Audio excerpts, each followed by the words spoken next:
Mi padrastro me hizo trabajar gratis en su negocio, pero cuando me quiso dejar fuera de la herencia, lo arruiné legalmente. Nunca imaginé que terminaría escribiendo esta historia, pero después de todo lo que ha pasado, después de los años de injusticia y la forma en que mi propia familia me utilizó como si fuera poco más que una herramienta de trabajo gratuita, siento que finalmente puedo contar lo que sucedió. No porque quiera desahogarme, aunque quizás haya algo de eso, sino porque quiero que quede claro que la justicia, a veces, tarda en llegar, pero llega. Y sobre todo, porque quiero dejar por escrito cómo hice caer a ese hombre que me explotó durante años sin el más mínimo remordimiento. Cuando mi padre biológico murió, yo era apenas una niña. Aún conservo algunos recuerdos de él, pero son borrosos, casi como fotografías deslavadas por el tiempo. Sé que me quería, sé que me cuidaba, y sé que mi madre lo amó con devoción hasta el día en que la vi cambiar. Hasta el momento en que otro hombre apareció en nuestras vidas y todo lo que alguna vez fue calidez se convirtió en algo frío, rígido, sometido a reglas que nunca antes habían existido en nuestro hogar. Mi padrastro llegó a nuestras vidas cuando yo tenía alrededor de 10 años. En ese entonces, mi madre aún estaba lidiando con la pérdida de mi padre, y él apareció en el momento justo, con palabras dulces, con promesas de estabilidad y con esa fachada de hombre trabajador y responsable que convenció a mi madre de que casarse de nuevo era lo mejor para las dos. Lo que ella no sabía, o quizás no quiso ver, era que detrás de esa máscara había alguien calculador, alguien que no tenía reparos en aprovecharse de los demás para su propio beneficio. El cambio en nuestra vida fue sutil al principio, pero con los años se volvió evidente. Mi madre dejó de ser la mujer fuerte que recordaba de mi infancia y poco a poco comenzó a girar alrededor de este nuevo hombre, adaptándose a lo que él quería, a lo que él decía que era mejor. Yo pasé de ser la niña protegida a convertirme en una especie de presencia secundaria en mi propia casa, especialmente cuando nació su hijo, mi hermanastro. Él sí fue tratado como alguien importante desde el primer momento, como el niño que merecía todo sin mover un solo dedo para obtenerlo. Mientras tanto, a mí me asignaron un nuevo rol, uno que nadie dijo en voz alta pero que todos entendieron. Yo estaba allí para ayudar, para servir, para hacer lo que se necesitara sin quejarme. El negocio de mi padrastro era todo para él. Tenía una pequeña empresa que, con los años, creció hasta convertirse en un negocio estable. No era una gran corporación ni nada de eso, pero le daba lo suficiente como para darnos una vida cómoda.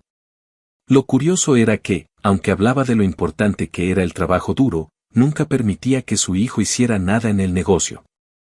En cambio, cuando cumplí 13 años, me dijo que era hora de que aprendiera a ser útil. No fue una petición, no fue una sugerencia. Simplemente me informó que, desde ese momento, después de la escuela pasaría las tardes trabajando para él. Y así comenzó todo.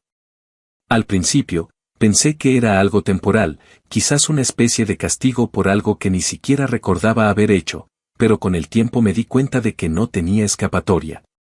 Desde los 13 hasta los 18 años, trabajé en su negocio sin recibir un solo centavo.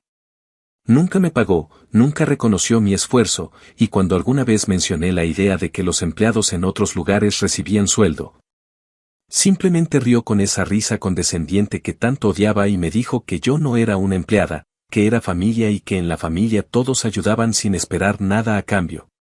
Y mi madre, la persona que se suponía debía defenderme, simplemente asentía y decía que él tenía razón, que esto me haría fuerte, que algún día lo agradecería. Mientras tanto, mi hermanastro crecía sin preocupaciones. Nunca tuvo que levantar un solo plato, nunca tuvo que pasar fines de semana trabajando mientras sus amigos salían a divertirse. Nunca supo lo que era quedarse hasta tarde limpiando, atendiendo clientes, lidiando con todo lo que mi padrastro no quería hacer. Y aún así, siempre fue él quien recibía los elogios, quien era tratado como el orgullo de la familia, como el hijo que algún día heredaría todo. Yo, en cambio, era la sombra, la que hacía que las cosas funcionaran sin que nadie lo notara. Cuando cumplí 18 años, supe que tenía que irme. No podía quedarme allí más tiempo, no con la certeza de que si lo hacía, nunca me dejarían salir.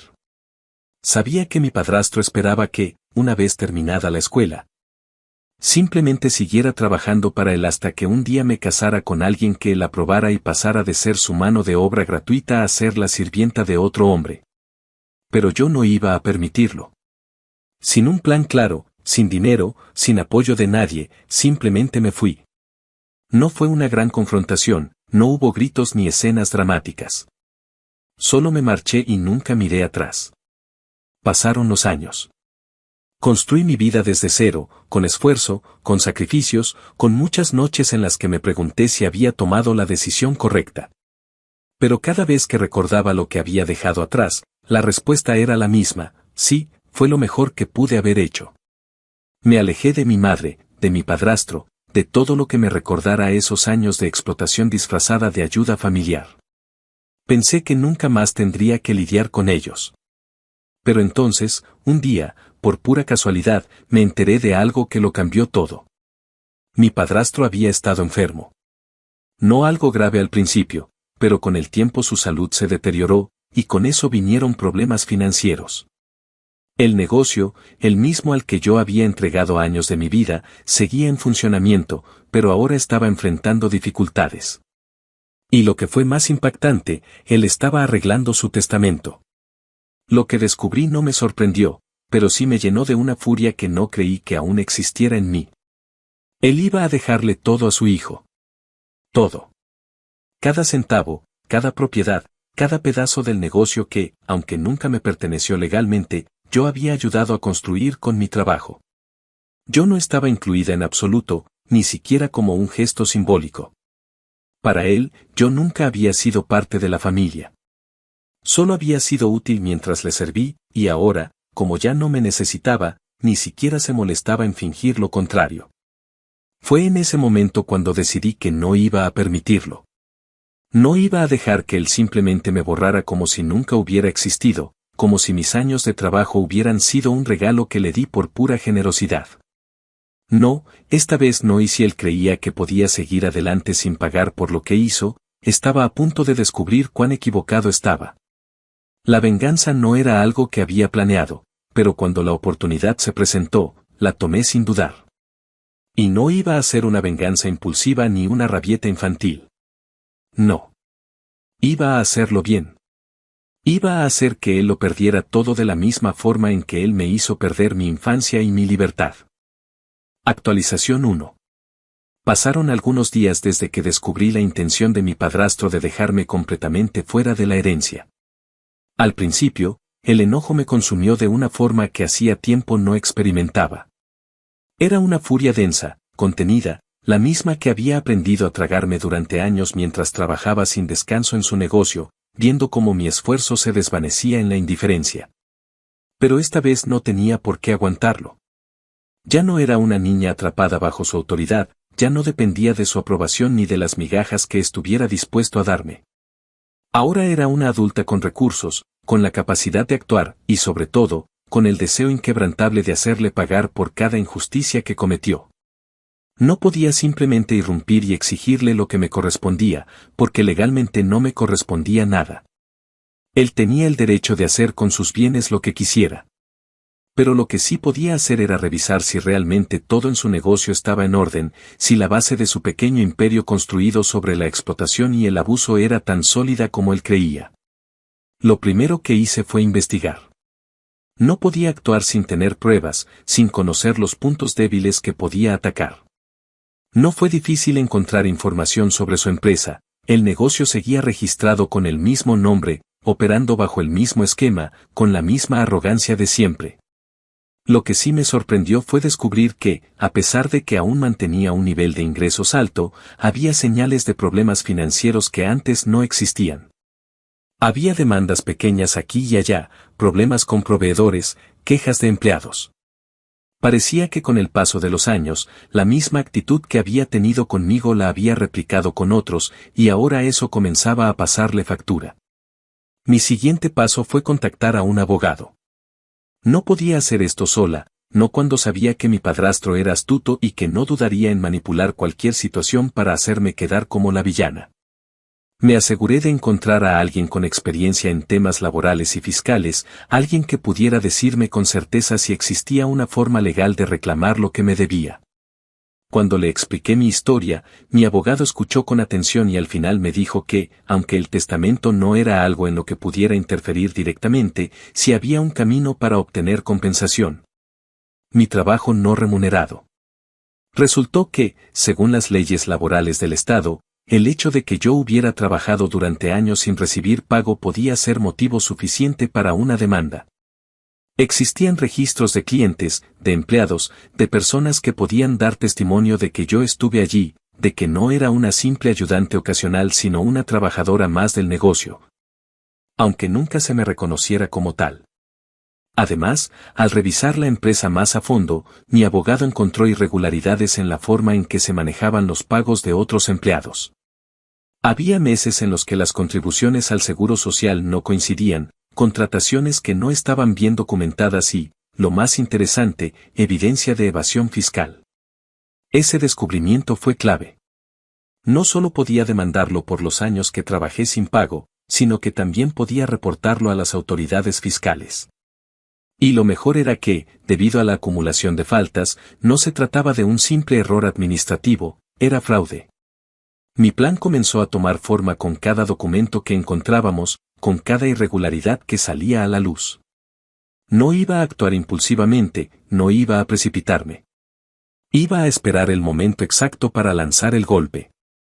Mientras reunía pruebas, decidí contactar a algunas personas que habían trabajado en el negocio en el pasado. Algunos todavía estaban allí, atrapados en el mismo sistema que yo había dejado atrás, mientras que otros habían encontrado la manera de salir.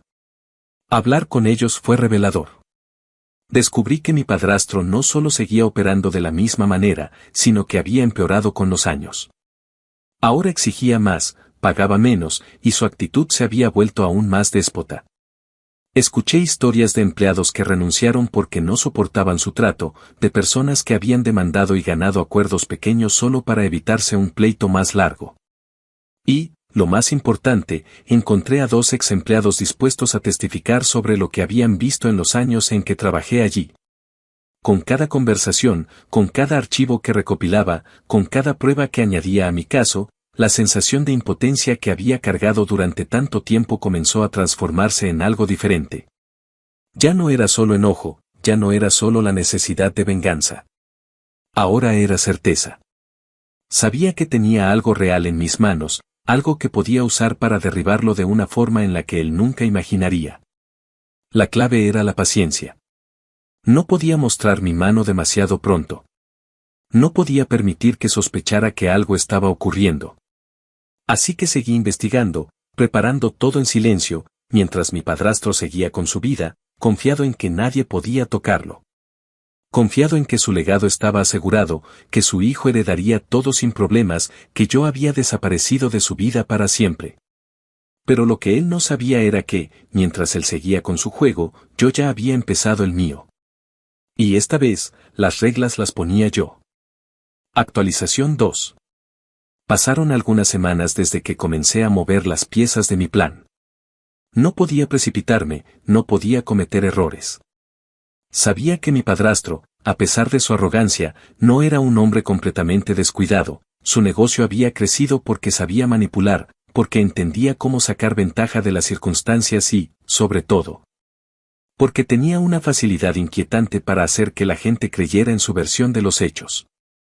Si yo quería derrotarlo, tenía que ser meticulosa, tenía que construir un caso lo suficientemente sólido como para que, cuando llegara el momento de atacar, no tuviera ninguna forma de defenderse. Mientras mi abogado preparaba la demanda por los años que trabajé sin recibir un solo centavo, yo me concentré en otro frente, la denuncia fiscal. No podía simplemente acusarlo sin pruebas, así que pasé horas revisando documentos, registros, testimonios de antiguos empleados. Lo que encontramos no solo confirmó nuestras sospechas, sino que reveló una red de fraude mucho más grande de lo que imaginábamos. Había facturas alteradas, transacciones en efectivo que no estaban registradas y pagos a empleados que figuraban en los libros pero que, en realidad, nunca existieron. Era evidente que había estado reportando menos ingresos para pagar menos impuestos, una estrategia que probablemente le había funcionado durante años, pero que ahora estaba a punto de volverse en su contra. El momento de hacer el primer movimiento llegó cuando mi abogado envió la carta formal exigiendo compensación por mi trabajo no remunerado. No fue una demanda inmediata, sino un intento de resolución amistosa, un paso necesario antes de llevar el caso a los tribunales. La carta detallaba los años que trabajé en el negocio, el salario que debía haber recibido y la compensación que exigíamos por los daños causados. Sabía que mi padrastro reaccionaría mal, que lo vería como una ofensa personal, pero no esperaba nada menos. Su respuesta no tardó en llegar. No fue una carta formal ni un intento de negociación. Fue un mensaje, directo y despectivo, lleno de la misma condescendencia que había soportado durante años. Me dijo que estaba siendo ridícula, que todo lo que había hecho en el negocio fue porque así funcionan las familias, que si creía que podía venir a exigir dinero después de tantos años, estaba más equivocada de lo que pensaba. Y luego, la parte que realmente me hizo sonreír, la parte en la que reveló que no tenía la menor idea de lo que estaba por venir. Me dijo que, si realmente quería demandarlo, que lo hiciera. Que no me tenía miedo. Que no tenía forma de probar nada. Ahí supe que había cometido su primer gran error, subestimarme. Mientras él creía que esto no era más que un intento desesperado por obtener dinero, yo ya había activado la segunda fase del plan. Antes de que pudiera reaccionar, presenté la denuncia ante las autoridades fiscales. No una denuncia vaga o sin fundamento, sino un reporte detallado con pruebas que vinculaban sus irregularidades a años de evasión. Había documentos, había testigos, había registros bancarios. Todo estaba perfectamente alineado para que, en cuanto el sistema pusiera los ojos sobre él, no hubiera manera de que escapara. Y funcionó. Apenas una semana después, supe que su negocio estaba siendo auditado. La primera inspección fue de rutina, algo que probablemente él creyó que podría manejar. Pero cuando la investigación avanzó y comenzaron a surgir más irregularidades, la presión empezó a acumularse. Su negocio, ese mismo en el que yo había trabajado incansablemente sin recibir nada a cambio, ahora estaba bajo la lupa de una entidad que no se dejaba engañar por sus juegos.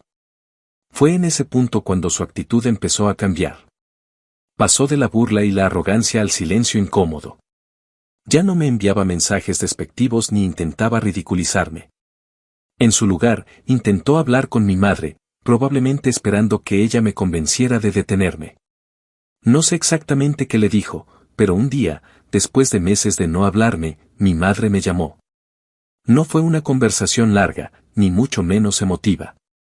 Solo me dijo que mi padrastro estaba preocupado, que el negocio estaba en problemas y que, si realmente me quedaba algún cariño por la familia, debía reconsiderar lo que estaba haciendo.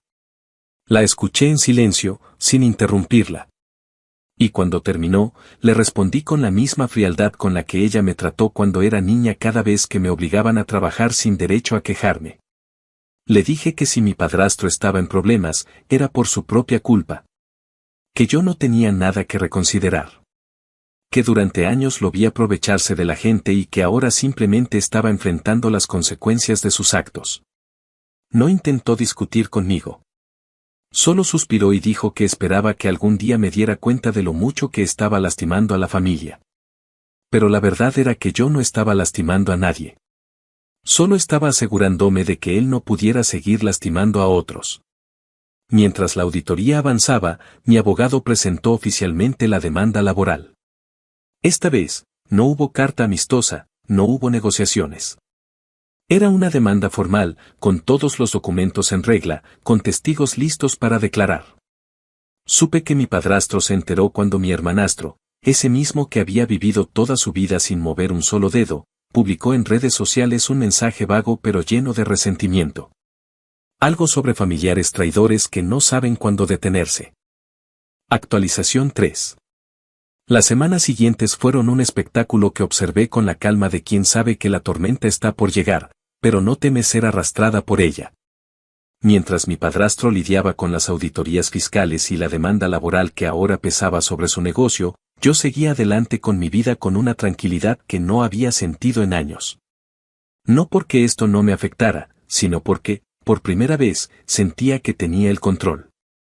Durante toda mi infancia y adolescencia, él había dictado las reglas, había decidido mi destino sin consultarme, había explotado mi trabajo sin remordimientos.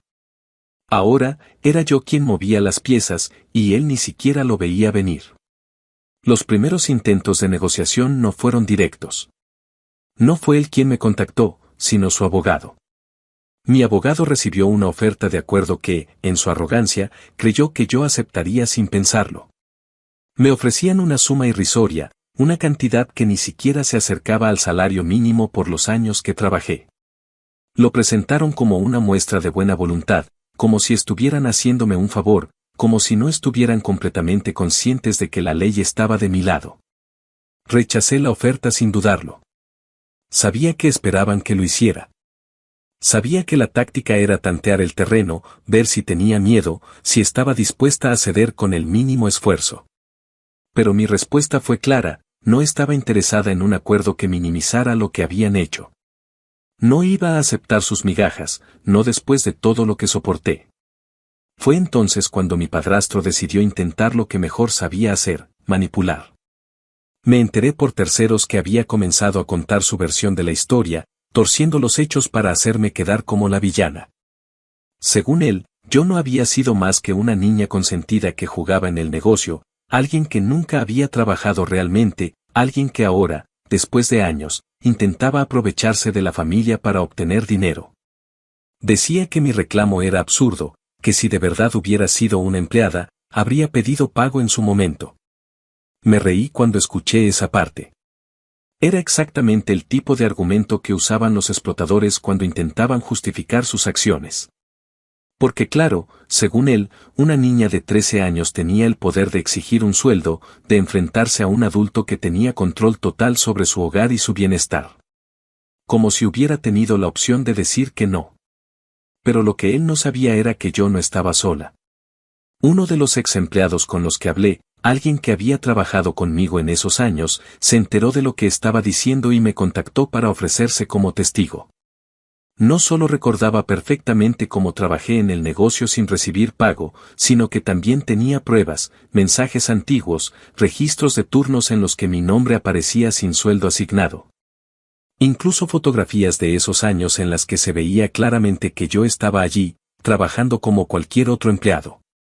Con eso, la demanda laboral dejó de ser una molestia manejable para él y se convirtió en un problema real. Cuando supe que la auditoría fiscal estaba avanzando más rápido de lo que esperaba, comprendí que las cosas estaban tomando un giro interesante. La agencia tributaria no solo estaba revisando sus ingresos, sino que había comenzado a investigar todas sus transacciones, buscando inconsistencias, conexiones con otras cuentas, cualquier cosa que pudiera indicar fraude. Para alguien como mi padrastro, cuya vida giraba en torno al dinero y el control absoluto de su negocio, aquello debía ser una pesadilla. La siguiente señal de que las cosas iban mal para él llegó de una manera que no esperaba. Una tarde, recibí un mensaje de mi madre. No era un intento de reproche como la última vez, no era un intento de hacerme sentir culpable. Esta vez, su tono era diferente. Más apagado. Más derrotado. Me dijo que mi padrastro quería hablar conmigo. No su abogado. No a través de terceros. Directamente conmigo. Dijo que él estaba dispuesto a llegar a un acuerdo, que quería resolver esto como familia, que no entendía por qué yo insistía en hacerle daño de esa manera. Leí el mensaje varias veces antes de decidir qué hacer. No porque tuviera dudas. No porque quisiera escucharlo. Sino porque quería ver en qué punto estaba su desesperación. Acordamos un encuentro en una cafetería, en un lugar neutral donde ninguno de los dos pudiera tener ventaja. Llegué temprano, no porque estuviera ansiosa, sino porque quería ver su reacción cuando entrara y me encontrara ahí, esperándolo. Quería ver en su rostro que entendiera que ya no tenía poder sobre mí, que la niña a la que explotó durante años ya no existía. Cuando llegó, supe que estaba derrotado antes de que siquiera abriera la boca. No fue el hombre arrogante que recordaba, no fue la figura imponente que solía ser cuando tenía control absoluto sobre mi vida. Estaba más delgado, más cansado, con el peso de los problemas reflejado en su postura. Intentó empezar con la misma actitud de siempre, con ese tono condescendiente que había perfeccionado con los años, hablándome como si todavía fuera una niña que necesitaba que le explicaran las cosas. Dijo que no entendía qué ganaba con todo esto, que si lo que quería era dinero, podíamos llegar a un acuerdo razonable, pero que él no tenía la culpa de nada, que siempre me trató como a una hija. Que todo esto era un malentendido. Lo dejé hablar. Lo dejé insistir en su historia, en su papel de víctima. Y cuando terminó, cuando se quedó en silencio esperando que yo respondiera, simplemente lo miré y le dije la verdad. Le dije que no quería su dinero. Que lo que quería era verlo perder. Verlo perder de la misma manera en que él me hizo perder mi infancia, mi tiempo, mi esfuerzo. Que quería que sintiera lo que era ser tratado como un peón en un juego en el que no tenía poder. Vi la furia encenderse en sus ojos, la frustración de darse cuenta de que no tenía nada con que manipularme, nada con que comprar mi silencio. Se inclinó sobre la mesa y me dijo con los dientes apretados que estaba cavando mi propia tumba. Y yo, con la calma de quien sabe que ya ganó, simplemente sonreí y le respondí que no, que era él quien estaba cavando la suya.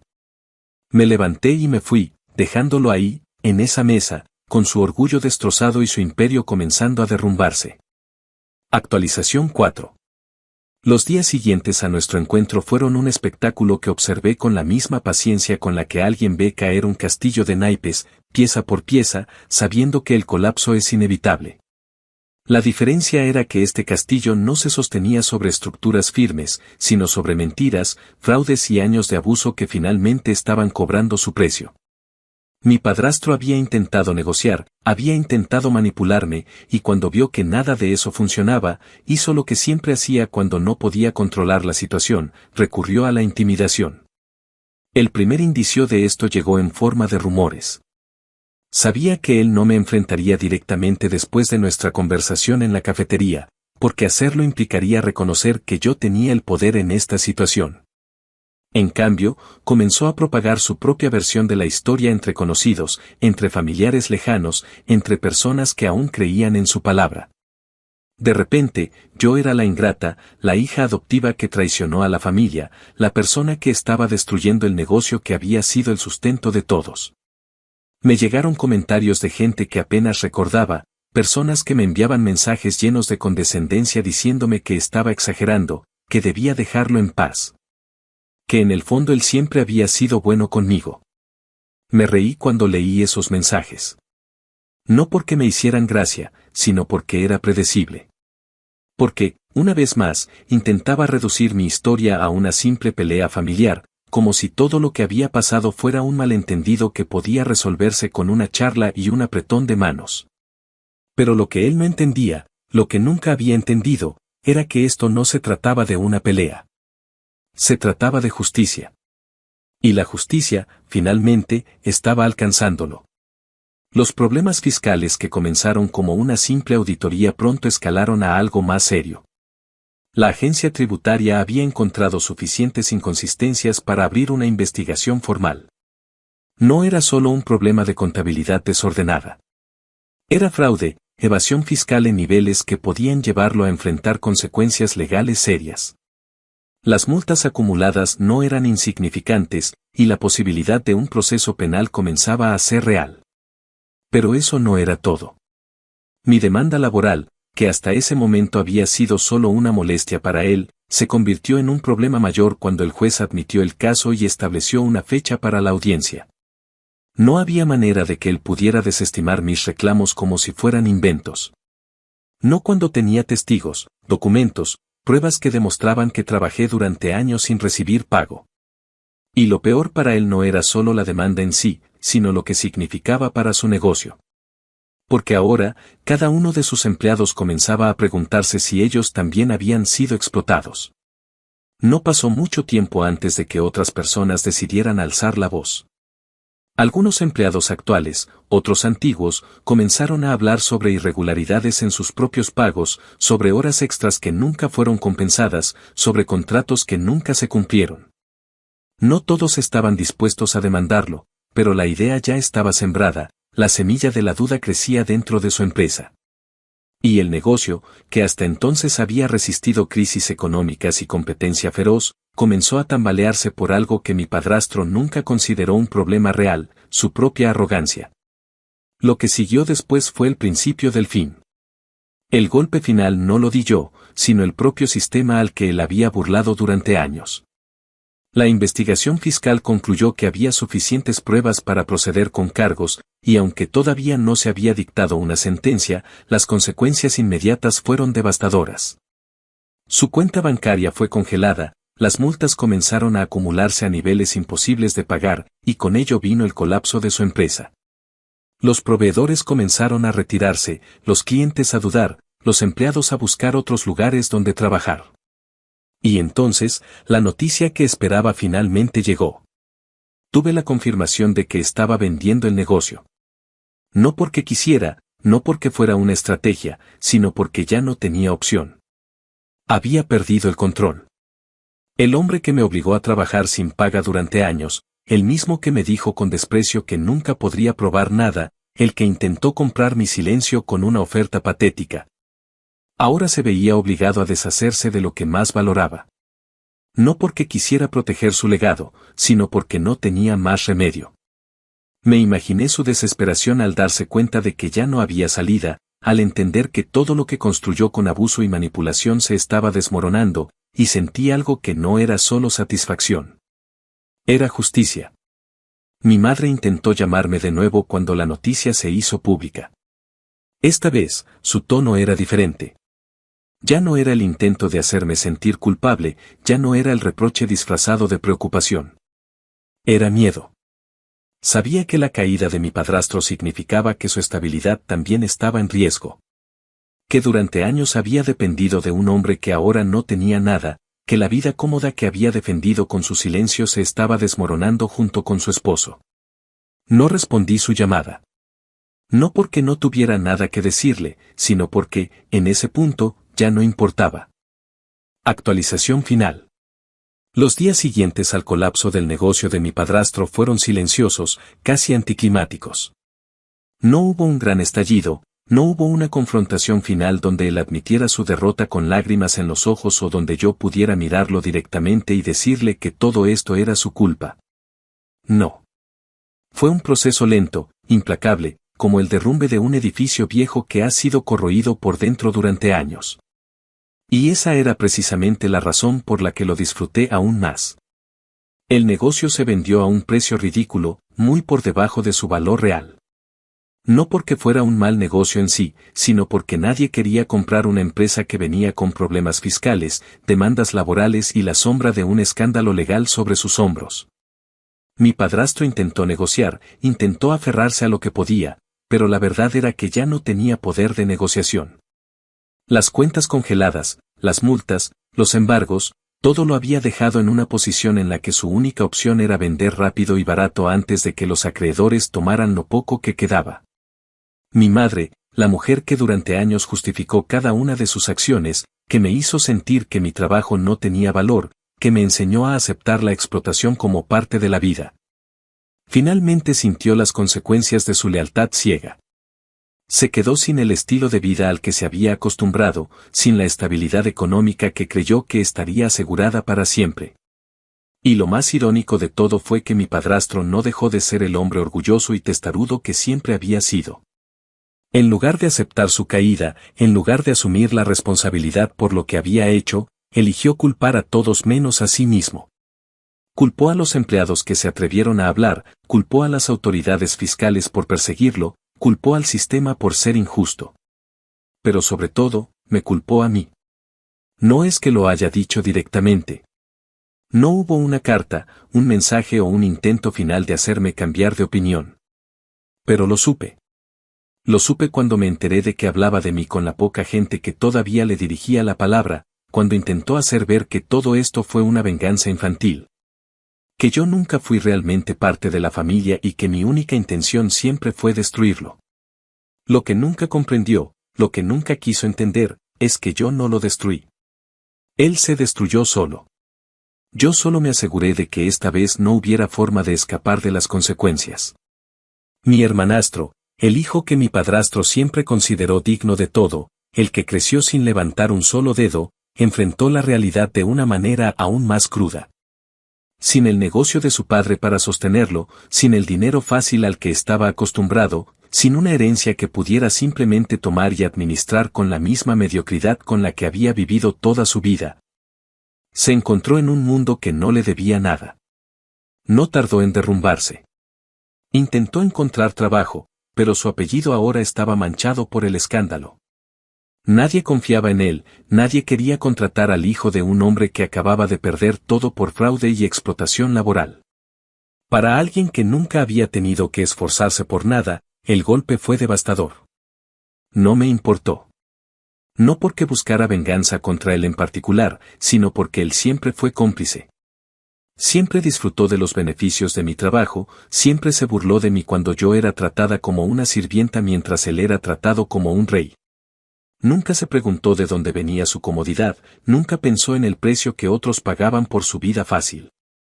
Así que cuando lo vi caer, simplemente lo observé. No extendí la mano para ayudarlo. No sentí ninguna obligación de hacerlo. El tiempo pasó, y con cada día que pasaba, la historia de mi padrastro se volvía menos relevante para mí. No porque hubiera olvidado lo que hizo, sino porque ya no tenía poder sobre mi vida. Finalmente, después de años, era libre. Libre de su control, libre de su explotación, libre de la idea de que debía aceptar las injusticias sin luchar contra ellas.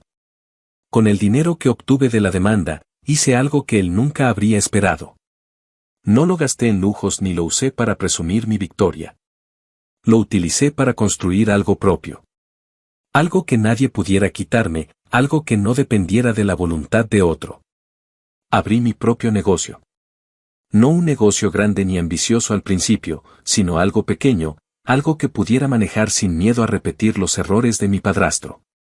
Aprendí de su caída, de su codicia, de su abuso. Aprendí que el verdadero poder no viene de explotar a otros, sino de construir algo con integridad, con trabajo real, con respeto. Y cada día que pasaba en mi negocio, cada decisión que tomaba, cada cliente que atendía, cada pago que hacía de forma justa a mis empleados, era una forma de recordarme que yo había ganado.